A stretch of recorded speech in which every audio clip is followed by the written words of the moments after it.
Good morning. We're here with Bishop Ken Carter of the Florida Conference, who was originally elected from serving here in the Smoky Mountain District as a superintendent and served many years in churches throughout Western North Carolina.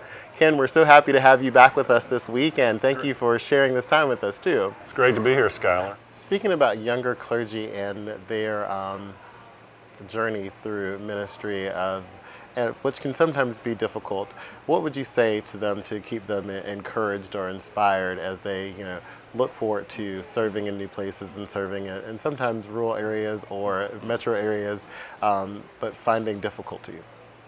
Well, I think what I was trying to say in the sermon at the commissioning was that we simply have to have a vision for something that does not now exist, and that how young adults do that is generally they're encouraged when they are together, when they feel some support in community.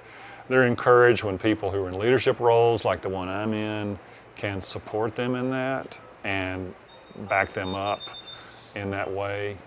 But as I was saying, it is also to know that there are people in every context who are just waiting for someone to do something innovative, something risk-taking, something that's going to stretch the church and take it to a place it hasn't been.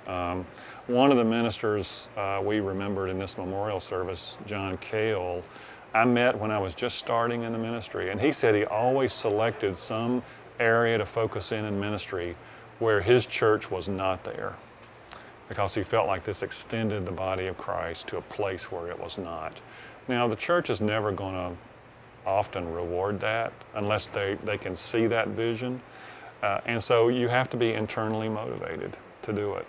But at a conference level, making that support obvious, I think the focus of the conference sends a signal to a broad bandwidth of leadership that this is a direction the conference is going in for the sake of the mission, for the sake of people. Thanks so much for being with us, Ken. We hope Skyler. that you'll come back often to annual conference and to any other things that are happening here in Western North Carolina. Well, thank you, Skyler.